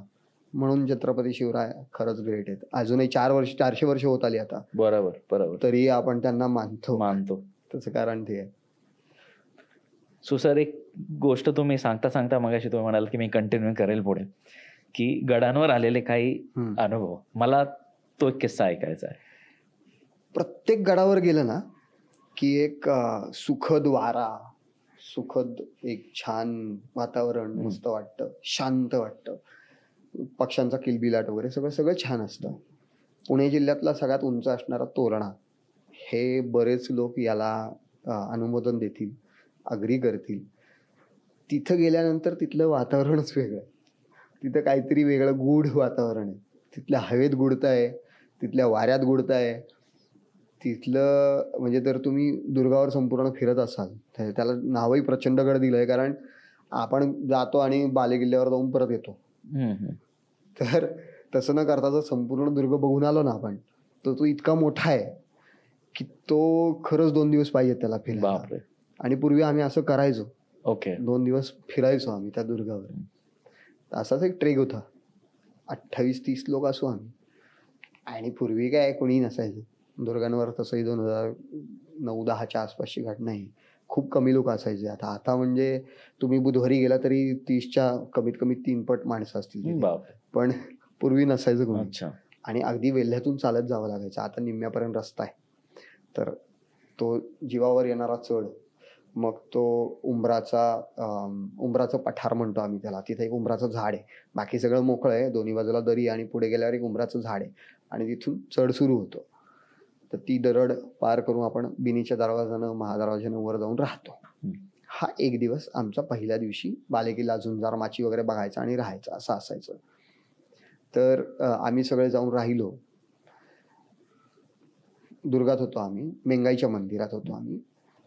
मेंगाईच्या मंदिराच्याच आवारात आम्ही छानपैकी जेवण बनवून, चूल वगैरे पेटवून, छान बनवून वगैरे सगळे खाऊन झोपी गेलो. कुत्री वगैरे सगळ्यांना आतमध्ये घेऊन झोपून गेलो. 28-30 जण होतो आम्ही. दरवाजे दोन्ही पॅक होते, खिडक्या पॅक होत्या, सगळं छान निवांत चाललं होतं. वाऱ्याचा आवाज वगैरे होता, सगळं ठीक आहे. साधारण 2-2:30 वाजता दरवाजे वाजले, धाड धाड धाड वाजले. आणि आधी झोपेत असं वाटलं कोणतरी असेल, म्हणून आपल्याला काय करायचंय. परत मोठा आवाज आला. सगळे एकदम दचकून झाले, एवढा आवाज कसला येतोय म्हणून. वाऱ्याचा विऱ्याचा म्हणून आम्ही आधी झोपलो होतो. पण नंतर आम्ही उघडून परत बाहेर आलो, सगळं बघतोय, कोणी नाही. 28 ते 30 माणसं टॉर्च घेऊन सगळीकडे शोधतात. अख्ख्या दुर्गा कोणी नाही. आम्ही अक्षरशः सांगतो, आजूबाजूला कमीत कमी 100-150 मीटर जाऊन शोधून वगैरे सगळं करून आलो. काहीतरी पडलं असेल, काहीतरी लागलं असेल, दरवाज्यावरून आपटलं असेल, काहीतरी झालं, काही नाही. बरं, वारा थांबलेला रात्री, काहीही नाही. त्याच्यानंतर पहाटे 2:45 वगैरे झाले असतील, सगळे जागे होते. बापरे. सकाळपर्यंत जे थकून मागून आले ते सगळे जागे होते. आणि नाही, पुन्हा तेच की काय बाबा म्हणजे झालं काय. लोक म्हणतात नाही तिथं भूताटकी वगैरे असते. एकदा आहे ना, मी एक मित्र आहे, IPT इंडियन पॅरानॉर्मल टीम म्हणून आहे, त्याचा फाउंडर आहे. त्याला आणि बीबीसीच्या एका रिपोर्टरला घेऊन वर जाऊन आलोय. त्यांचं ते काय गॅजेट वगैरे वापरून सगळं. बापरे. आम्ही सगळं करून बघितलंय, तिथेही काही सापडलेलं नाहीये आम्हाला. कदाचित म्हणजे त्यानं असा अर्थ काढला की आज गर्दी खूप आहे आणि अगदीच अमावस्या वगैरे नाहीये, किंवा डिस्टर्बन्स खूप आहे, त्या शक्तींना समोर यायला तेवढा डिस्टर्बन्स चालत नाही, ग्रुप्स होते काही, त्यामुळे कदाचित आपल्याला ते मिळालं नसेल. बट त्याने स्वतः सुद्धा असं सांगितलं की बाबा इथलं वातावरण खरंच वेगळं आहे. म्हणजे मी माझं जे काही आता पॅरानॉर्मल टीमचा फाउंडर येतो, तर त्याच्या म्हणण्यानुसार तर असं असेल की नाही बाबा हे काहीतरी वेगळा वाईब देणारा विषय आहे, नाही येत असं काही हे. आणि कथा खूप आहेत. तिथे एक किल्लेदार होता, तो मेला होता, मग तो खूप लोकांना दिसतो वगैरे, ह्या कथा आहेच. याचाच एक किस्सा आमच्या बरोबर झालेला 2003. आम्ही 5-7 जण होतो, माझा चुलत भाऊ, माझे त्यावेळेचे खास मित्र. आम्ही 5-7 जण तोरणा करूयात म्हणून तोरणा राहूयात छानपैकी म्हणून वर गेलो. 2 दिवस म्हणजे 2 रात्री राहिलो होतो. त्यावेळीच रात्री असं काही आम्हाला अनुभव नव्हता, पण 2 रात्री आम्ही राहिलो होतो. अख्खा दुर्ग फिरतोय, कोणी नाही, कोणीही नाही. बरं, हे मे महिन्यात चाललंय, कोणीही नाही दुर्गावर. आणि आता जातात खूप लोक. 2002 वगैरे कोणीच नसायचं. कोणीच नसेल, खूप आधीचा काळ आहे, खूप आधीचा. म्हणजे एसटीने जायचंय आणि मग तिथून चालत जायचंय, कोणी एवढे सायास घ्यायचं नाही. पण आम्ही राहून खाली आलो आणि वरून खाली यायला आता त्यातल्या त्यात आम्ही सतत जाणारी मुलं, त्यामुळे आमचे पाय छान व्यवस्थित शाबीत. अर्थात मला उंचीची भीती होती पूर्वी, मी हळू असायचो सगळ्यात मागे. पण तरीसुद्धा आम्हाला खाली यायला जास्तीत जास्त अर्धा तास 40 मिनिटं, याच्यावर नाही. आम्ही खाली आल्यानंतर जस्ट मागे पाहिलं, झुंजार माचीच्या वर एक ध्वजाचा हे बुरुज आहे, तर त्याच्या इथे एक साधारण मावळी वेशात कोणीतरी ध्वज घेऊन उभा आहे. त्याच्यातून ध्वज पडला, तो खाली उतरला, खालून परत वर घेऊन गेला. म्हटलं हा कोण होता? आपण 2 दिवस राहिलोय वर. आणि किती वाजले होते? संध्याकाळी 5-5:30 आम्ही खाली उतरायला घेतलं होतं. खाली उतरलो की खाली येऊन आम्ही तोरणा विहारला नाश्ता करायचा, चहा करायचा, शेवटची एसटी जर मिळाली तर ठीक, नाहीतर दुधाच्या गाडीत बसायचं आणि जायचं. अरे बापरे. असं ठरलेलं असायचं आमचं. दूध संकलन करायला गाड्या यायच्या, त्याच्यात बसून जायचं. ती साधारण 6 वाजता गाडी निघायची, रात्री 12 पर्यंत पुण्यात यायची. कोण होता, काय होता, काही माहित नाही.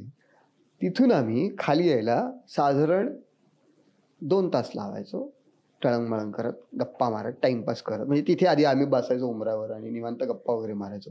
पाऊण तासात खाली होतो आम्ही. चला खाली, असं बापरे. झालेलं आहे. सो असे किस्से आहेत, पण अनएक्सप्लेनेबल आहेत. म्हणजे त्याला काहीच सांगताच येत नाही काही काय सांगता ते. येत नाही, काहीच बोलता येत नाही त्यांच्याबद्दल. मग आता याला काय मानायचं हे प्रेक्षकांनी ठरवावं. हो. ज्याला अनुभव आलाय त्यांनी ठरवावं. Great sir, interesting. Seriously interesting. So sir, खूप सारे लोक, स्पेशली यंगस्टर्स, खूप एक्साइटमेंटनी ट्रेकिंगला जातात. अशा कोणत्या गोष्टी आहेत की त्यांनी पाळायला पाहिजे की ऍक्सिडेंट्स वगैरे या गोष्टींपासून ते वाचतील? सगळ्यात महत्वाचं काय असतं माहितीये, की आपण ट्रेकला जातो वगैरे सगळं ठीक आहे, एक नंबर गेम असतो, त्याच्यापासून लांब राहिलं पाहिजे. What is the number game? माझे ट्रेक इतके झाले, मी इतक्या आ. किलोमीटर चाललो, मी इतक्या वेळात इतकं अंतर पार केलं, मी इतक्या वेळा हा दुर्ग केलाय, मी इतक्या कमी वेळात पळत वर जाऊन आलो. See, all this can be important at a certain age. पण तुम्हाला लॉंग टर्म ट्रेक्स करायचे असेल ना, खूप वर्षानुवर्ष दुर्ग बघायचे, सह्याद्रीत राहायचे, हिमालयात जायचे, नंबर गेम सेफ्टीच्या दृष्टीने जर आपण करत असू तर दॅट इज ऑल गुड. आम्ही सुद्धा काही ॲप्स वापरतो, आपण किती अंतर चाललो हे बघण्यासाठी वगैरे, दॅट इज ओके, गुड. पण मी एवढ्याच वेळात करून दाखवीन आणि नाही माझं एवढंच झालंच पाहिजे आणि काहीही झालं तरी मी शिखरावर जाऊन आलंच पाहिजे, ते तर हे जे आहे, मी एवढे दुर्ग केलेत, इतक्या वेळा मी इथे जाऊन आलोय, हे जे आहे, ही जी म्हणजे हे असावं स्वतःच्या रेकॉर्डसाठी, छान आहे, त्याची स्पर्धा करू नये. आणि सगळ्यात महत्वाचं, यापेक्षाही सगळ्यात महत्वाचं, माघार कुठे घ्यायची हे माहिती पाहिजे. युटर्न. हा, परिस्थिती असो, ती शारीरिक असो, मानसिक असो, नैसर्गिक असो, या कुठल्याही परिस्थितीमुळे परत जायचंय हे कळायला पाहिजे. मी काहीही करून वर जाणारच, मी आलोय म्हणजे मी खर्च करून इथपर्यंत आलोय तर मी करणारच, किंवा मला परत वेळ मिळणारच नाही म्हणून मी करणारच, काही उपयोगाचं नाही. कारण कित्येकदा आपण एव्हरेस्टचं सुद्धा सगळ्यात जास्त अपघात हे शिखर पार करून खाली येताना झालेले. तर एव्हरेस्टचं जरी बघितलं आपण तरी सुद्धा त्याच्यात सगळ्यात जास्त घटना या खाली येताना झालेल्या आहेत. की आपण समिट पार केलंय आणि आता आपलं काहीच राहिलेलं नाही, आपण पटकन जाऊयात. पण निसर्गाचं एक रूप बदलत राहतं. काही ठिकाणं अशी असतात जिथे क्षणाक्षणाला निसर्ग बदलत असतो, तसं एव्हरेस्टचं आहे. एव्हरेस्टच नाही तर इथे सुद्धा कधी कधी असं होऊ शकतं की फ्लॅश फ्लड आला. काळूचा ओघ जो आता प्रसिद्ध आहे ट्रेक, तिथे सुद्धा वर एकदम पाऊस झाला की खाली माहित नसतं आपल्याला वर पाऊस पडतोय, पण वरून एकदम खाली पाणी आल्यानंतर तुम्हाला माहित नाही ना पाणी किती वाढतं. बरोबर. तर त्याची काळजी घेतली पाहिजे. असा एक किस्सा आमच्या सोबत झालेला आहे. किस्से तर भरपूर आहेत पण हा किस्सा सांगण्यासारखा आहे की अंधारबन हा ट्रेक ज्यावेळी सुरुवातीला लोक जायचे, तिथे ब्रिज वगैरे आतासारखं काही नव्हतं, ओढे ओलांडून वगैरे जावं लागायचं. वन विभागाने तिथे लोखंडी काही रोप्स वगैरे लावून ठेवले होते, तारा बांधून ठेवल्या होत्या, पण आम्ही आमचे इक्विपमेंट सुद्धा वापरायचो.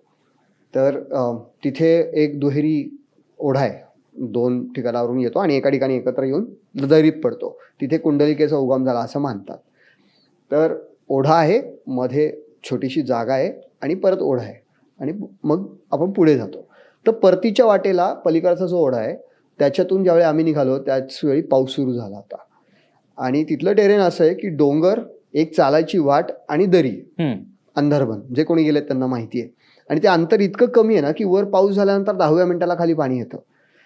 आणि जर तुम्ही थांबलात तर 10व्या मिनिटाला पाणी परत नॉर्मल झालेलं असतं, कारण खाली सगळं वाहून गेलेलं निघून असतं. जातं. थांबायला जागा नाहीये पाण्याला. आम्ही निघालो, आम्ही खूप घाईघाईत पुढे निघालो. मी ज्यावेळी पहिला होतो, लीड करत होतो, मी ज्यावेळी पार केला ओढा त्यावेळी माझ्या घोट्याला पाणी होतं, अँकल लेंथला पाणी बापरे. होतं, शूजमध्ये पण जात नव्हतं एवढं पाणी होतं. आणि 35वा एक माणूस असेल माझा शेवटचा, जो माझा शेवटचा लीडर, तो ज्यावेळी माझ्या इथे पोहोचला त्यावेळी मांडी एवढं पाणी होतं. बापरे. 30 लोकांना साधारण 40 फुटाचा ओढा पार करायला किती वेळ लागणार आहे? 8 मिनिटं 10 मिनिटं, याच्यावर नाही.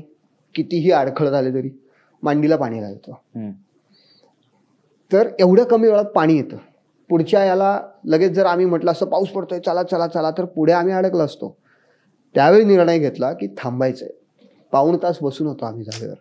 ज्यावेळी पाणी पुन्हा गुडघ्यावरून खाली जाऊन अगदी नडगीच्याही खाली लेवलला आलं, मग आम्ही पार केला. उशीर झाला चालेल, थांबलं पाहिजे. हे ज्याला कळतं, इथून पुढे नाही जाता येऊ शकत आपल्याला, माघार घेतली पाहिजे, हे ज्याला कळतं तो सुरक्षित राहतो. आणि आपल्याला सगळ्यात महत्वाचं हेच असतं की जर तुम्हाला आयुष्यभर ट्रेक करायचे आहेत ना, तर या ट्रेकवरून सुरक्षित जा ना घरी. बरोबर. हा केलाच पाहिजे असं नाही. कदाचित असंही होईल की नाही गेलो मी परत. माझ्या बाबतीत झालंय. 2002-03 मध्ये मी हरिश्चंद्रगड 8 वेळा केला, एकट्यानं सुद्धा केला, एका वर्षात 8 वेळा केला.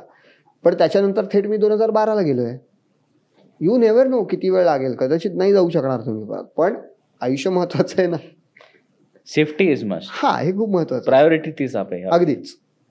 सो सर, खूप सारांना म्हणजे लोकांना अशी भीती पण असेल ना, की जसं आता लोक घाबरतात की नको ट्रेकिंग उंच आहे, लोकांना डोंगरावर जाऊन खाली दऱ्यांमध्ये पाहायला भीती वाटते. तो एक फोबिया पण डेव्हलप झालेला असतो. सो ह्याच्यावर मात कशी मिळवायची, किंवा हा काय प्रकार?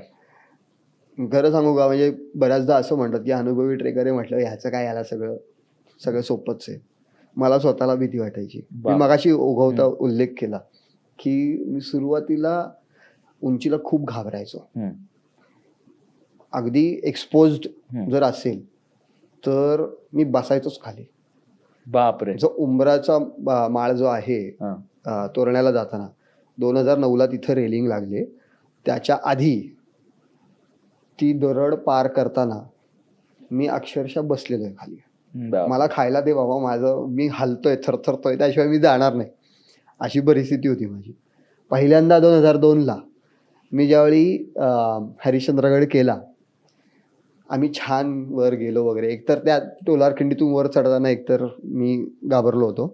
गेलो वर गेलो, राहिलो वगैरे. आणि त्या दिवशी आम्ही राहिलो गुहेत. दुसऱ्या दिवशी कोकणकडा बघायचा. सकाळी खूप इच्छा होती की अरे खूप जुनी माणसं खूप काही बोलतात कोकणकड्याबद्दल, बघितला पाहिजे वगैरे वगैरे.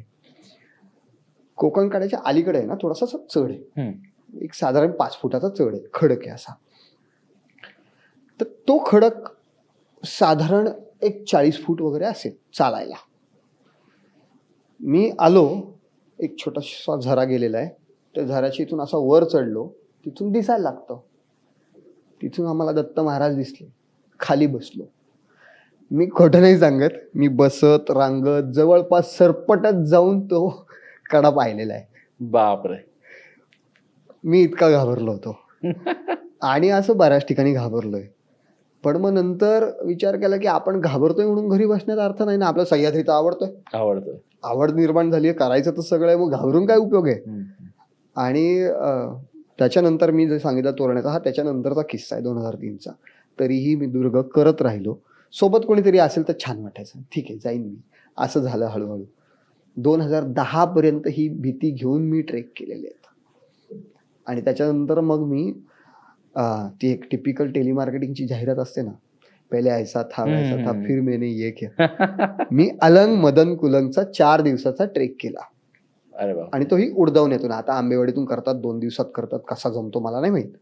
4 दिवसात मी तो 4 दिवस लावून आम्ही तो ट्रेक केलाय. उडदावण्यातून चालत 7-8 तासाचा चढ चढून मग आम्ही गेलो. गणेश दरवाजातून वर गेल्यानंतर 1.5 किलोमीटरचा ट्रॅव्हर्स आहे, 500 फूट ड्रॉप, 500 फूट भिंत.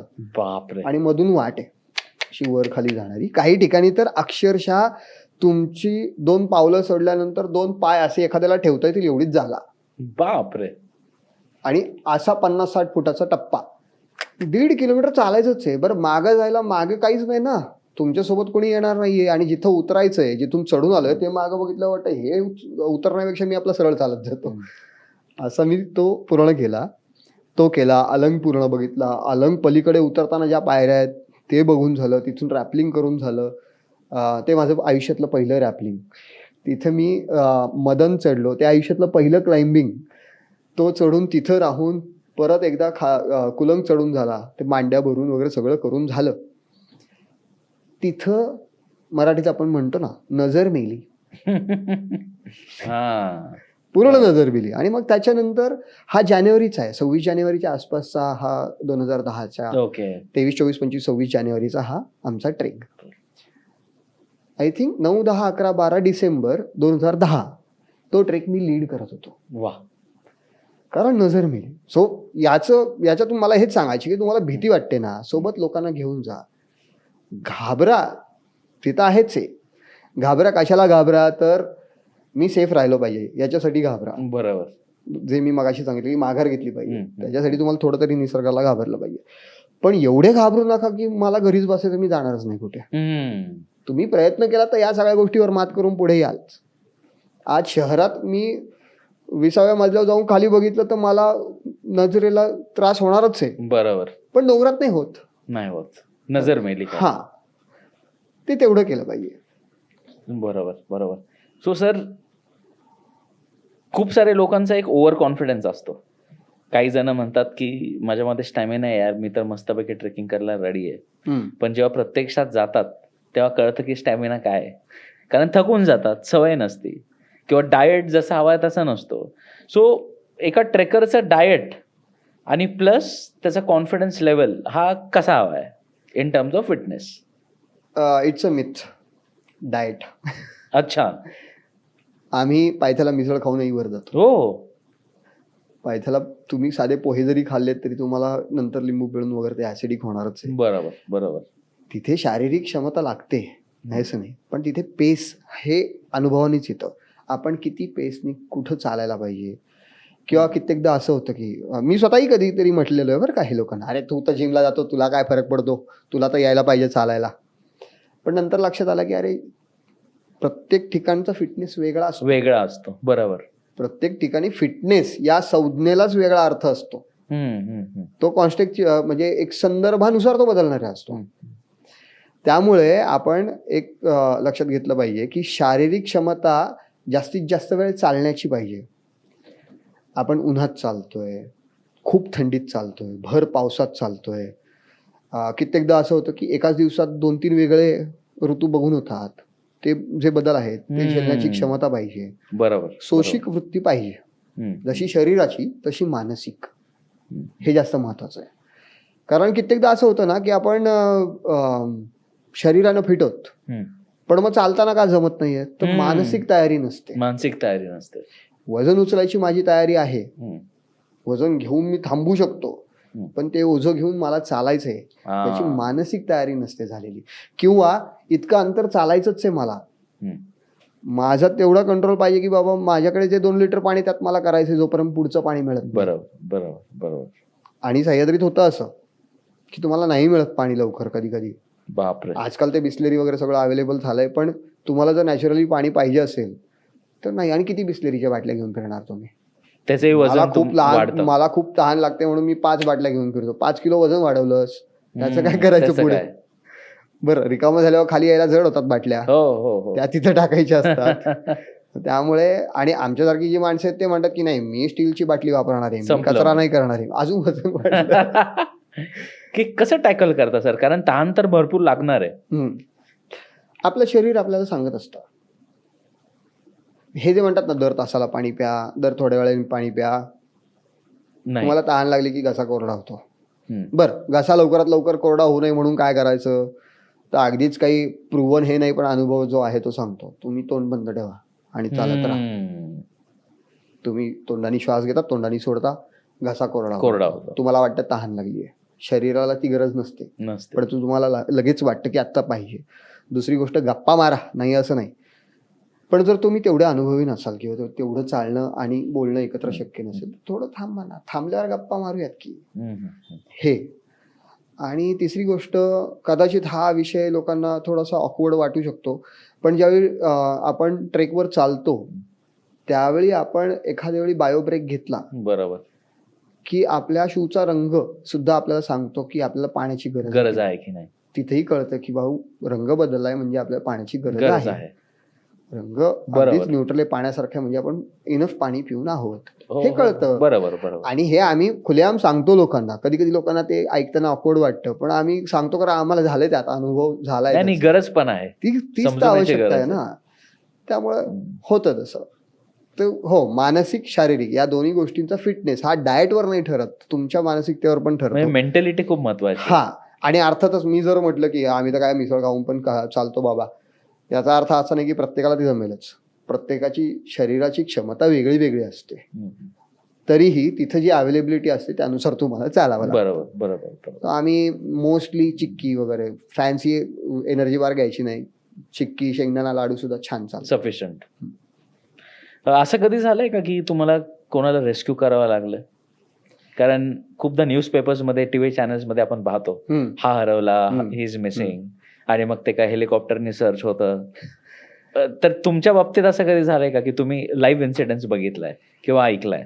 मी लाईव्ह इन्सिडेंट ऐकले खूप आहेत, मित्रांबरोबर कोऑर्डिनेट खूप केले. मी स्वतः माझ्या समोर असा हे नाही झालेला, पण मी स्वतः कोऑर्डिनेट केलेला रेस्क्यू मी सांगू शकतो. म्हणजे कसा, तर तो माझ्याकडेच आला होता म्हणून मी सांगू शकतो. म्हणजे असं कोणी बाकी नव्हतं. तर एक मित्र आहे मुंबईतला, नाव घेण्याचा अर्थ नाही, तो बिचारा म्हणेल की माझं. तर तो मित्र, त्याची मैत्रीण, दोघे राजमाचीला गेले होते आणि दोघेही ट्रेकर आहेत चांगले. सो दोघेही गेले, कर्जतच्या बाजूनेच वर चढत गेले. तिकडून आलेलं जी वाट आहे ती खूप सुंदर आहे चालायला. तर आले आणि जाताना मात्र खाली जाताना थोडासा उशीर झाला आणि चुकले. अरे बापरे. चुकले आणि भलतीकडे गेले. आणि थोडं पुढे जाऊन त्याच्या लक्षात आलं की चुकतोय काहीतरी, इकडे तर आलोच नाहीये मी. बऱ्यापैकी ट्रेक केलेला माणूस होता, पण मग पुढे शोधू करत गेला, कारण अंधार पडायला लागलेला, टॉर्च नाही याच्याकडे, काय करायचं. सगळं करत एका ठिकाणी अशा ठिकाणी जाऊन उभा राहिला, त्याला कळालं की वाटच नाहीये कुठं आणि आता मी काहीच करू शकत नाही. मग काय करायचं. मी घरी बसलोय, मला कॉल आला, अरे दादा मी हरवलोय. म्हटलं काय हरवलंय म्हणजे? अरे नाही, राजमाचीला आलो होतो आणि खाली उतरताना मी हरवलोय, मला नाही माहिती मी कुठे आहे, सो काय करू. तर म्हटलं काही करू नकोस, बॅटरी किती आहे मोबाईलमध्ये. तर म्हटलं आहे 30% आहे. बापरे. म्हटलं आता अजिबात काहीही वापरू नको, किती अंधार असो काही असो, मी जोपर्यंत सांगत नाही तोपर्यंत काही करू नकोस, थांब, मला फक्त व्हॉट्सअप कर तुझं लोकेशन. बरोबर. त्याने जितकं ॲक्युरेट मीटर्समध्ये येईल तेवढं ॲक्युरेट मला व्हॉट्सअप कर. कारण त्याने कितीही GPS वापरून खाली जायचं ठरवलं तरी तिथे वाट तर सापडली पाहिजे. अंधार होत आलाय, अंधारात कसा जाणार पुढे.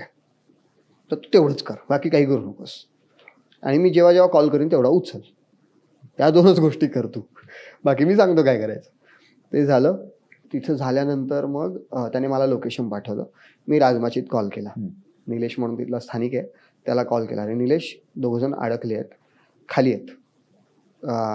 आणि मी ज्यावेळी लोकेशन बघितलं त्यावेळी मला कळालं कोंडाणे लेणीच्या एक्झॅक्ट डोक्यावर. अच्छा.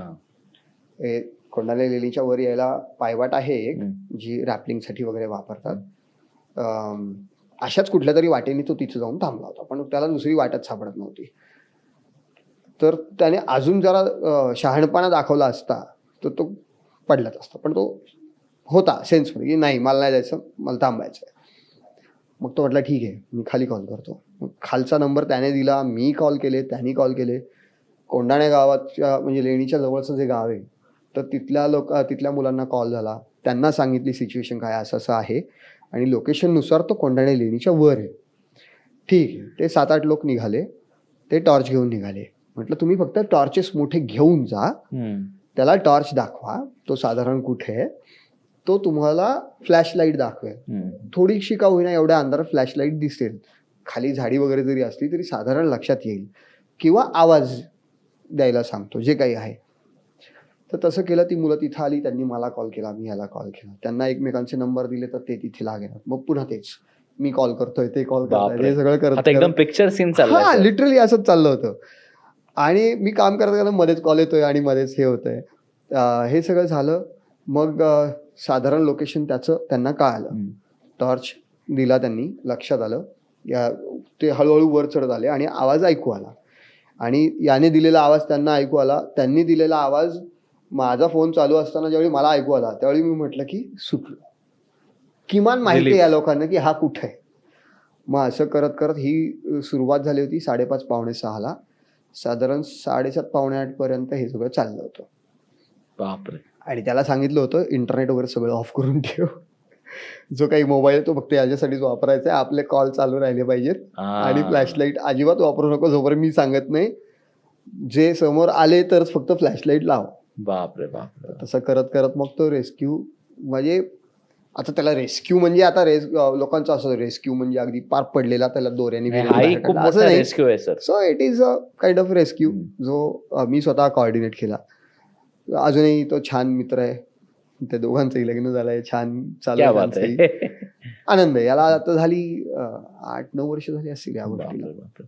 आणि सर तुम्ही एक मध्ये सेंटेन्स यूज केलं की अशा स्पॉट्सवर जर थोडं लेफ्ट राईट झालं तर directly you can go down. म्हणजे एवढे डेडली स्पॉट्स आहेत. खूप आहेत. म्हणजे काय होतं ना की तुम्ही अगदी 2x2च्या जागेवर उभे राहून सुद्धा सेफ असू शकता. आणि तुम्ही 10x10 काय 100x100 जागेवर उभे राहून सुद्धा तुम्ही अनसेफही असू शकता. ही तुमची मेंटॅलिटी काय त्याच्यावर आहे. तुमचा माइंडसेट काय त्याच्यावर आहे. हीच जागा आता जी सांगितली त्या जागेवरून त्याने जर असं ठरवलं असतं की नाही मी करणार, मला जमतंय, मला अनुभव आहे, तर ती त्याच्यासाठी अनसेफ होती ना जागा. बरोबर. पण जर त्याने असं ठरवलं की मला दिसतंय की इथून कुठेही पडण्यासारखं नाहीये, काही माझ्यावर पडू शकत नाही, मी कुठं पडू शकत नाही, माझ्या खालची जागा हलू शकत नाही, आणि इथे ॲटलिस्ट इथं डेड एंड असलं तरी कुठली तरी वाट माझ्यापर्यंत येते, तर मी थांबतो. आपण पॅनिक होऊन वाट शोधण्याच्या नादात भलत्या कुठल्या तरी वाटेवर जातो. त्याच्यापेक्षा मी स्टेशनरी असेल तर लोक तर पोहोचू शकतील. बरोबर बरोबर. किंवा एका पॉईंटपर्यंत जेव्हा लोकांना कळेल की हा इथे इथे या वाटेने येऊ शकतोय, तर ते मला गाईड तरी करू शकतील. एवढंच केलं पाहिजे. पुन्हा तेच थांबायचं कुठं, माघार कुठे घ्यायची हे माहिती असतं. This is the game. Yes, that's it. बाकी काही नाही. सर तुमची जी बॅग असते त्याच्यामध्ये असं काय सेल्फ डिफेन्ससाठी वगैरे काही छोटे मोठे वेपन्स, की आता फॉर सपोज हे जे कपल होतं हे अडकलं होतं, जर एखादा प्राणीने अटॅक केला असता, सो हाऊ टू काउंटर हिम. पहिली गोष्ट तर अशा ठिकाणांवर आहे ना, साप, विंचू, सरडा किंवा मुंग्या किंवा एखादा कावलेला पक्षी ह्या जास्त येतात समोर.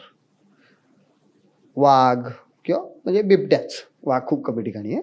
बिबट्या किंवा आणखी काही असे प्राणी असतील तर त्यांची टेरेन सहसा अशी असतात की ते जास्त उगाच कुणावर तरी हल्ला वगैरे करायला जात नाहीत. ते स्वतःला सेव्ह करायला बघतात. ओके.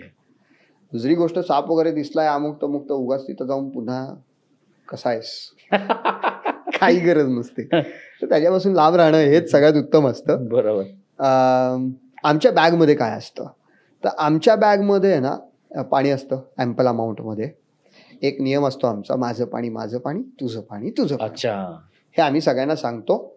आणि त्यातलं एक सिक्रेट असं असतं, कदाचित हे रिव्हील झाल्यावर पुढच्या वेळी मला लोक त्रास देतील, पण तरीही आमच्याकडे एक्स्ट्रा पाणी असतं. अच्छा.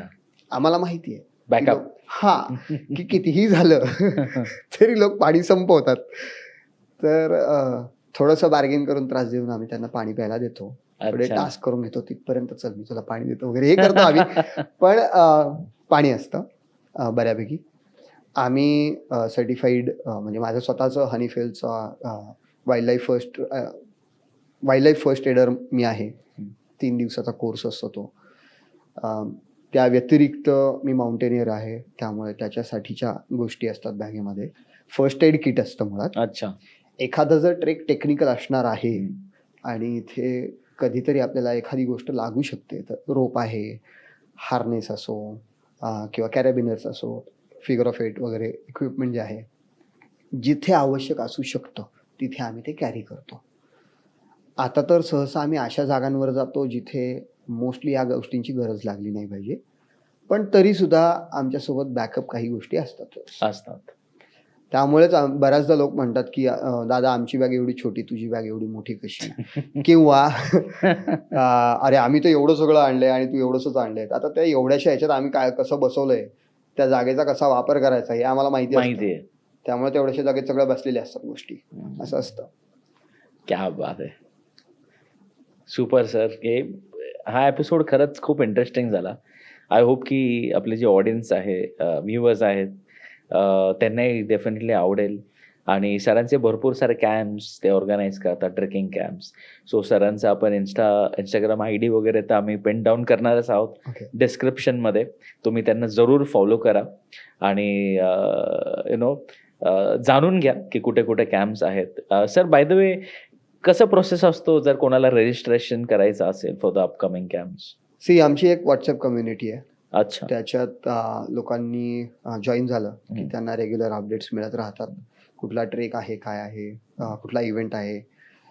त्या व्यतिरिक्त इंस्टाग्रामवर आम्ही स्टोरीजमध्ये आणि रील्समधून किंवा यातून टाकतच असतो. रील्समधून जास्त करून आम्ही असा प्रयत्न करतो की त्या जागेची माहिती द्यावी, इन्स्टेड ऑफ Okay. चला चला चला पेक्षा काहीतरी माहिती देऊन मग चला असं म्हणावं, असं असतं. आणि एकदा तुम्हाला ती माहिती मिळाली की तुम्ही आम्हाला मेसेज करा की मला जॉईन करायचं आहे. हम्म. फॉर्म असतो, पेमेंट असतं, काही नियम असतात ते वाचून काढायचे असतात. आणि मी तर रेकमेंड करीन कोणत्याही ग्रुपसोबत जा, आमच्यासोबत नाही आला तरी चालेल. त्यांचे नियम काय आहेत, त्यांचा अनुभव काय आहे, त्यांचे ट्रेक लीड्स जे कुणी आहेत ते सर्टिफाईड आहेत की नाहीत, अनुभवी आहेत की नाही, त्यांनी आधी कुठले कुठले ट्रेक केलेत, ज्या ट्रेकला जात आहे तो त्यांनी आधी केला आहे की नाही, या सगळ्या गोष्टी तपासा. त्यांचे रिव्ह्यूज बघा. रिव्ह्यूज हा एक मोठा विषय आहे की ऑनलाईन जे रिव्ह्यूज पडतात त्यातले बऱ्याचशा किती जेन्युइन आहे, जेन्युइन आहेत. किती पण ते आर्टिफिशियल. ज्या लोकांना रिव्ह्यूज वगैरे वाचायची सवय, they develop an eye to a certain kind of videos, reviews. त्यांना लक्षात येतं की हे टाईपकास्ट आहे, हे म्हणजे बरोबर, AI बरोबर, जनरेटेड. बरोबर. हे आता लोकांना लक्षात यायला लक्षात येतं ते. जेन्युइनली लिहिलेले रिव्ह्यूज तर लक्षात येतातच लोकांच्या. ते बघा आणि मग त्यांच्यासोबत जा. आणि आमच्यासोबत यायचं असेल तर साधारण ते लोक येऊ शकतात ज्यांना फक्त नंबर गेम नाही खेळायचा आहे, ज्यांना काहीतरी जाणून घ्यायचं.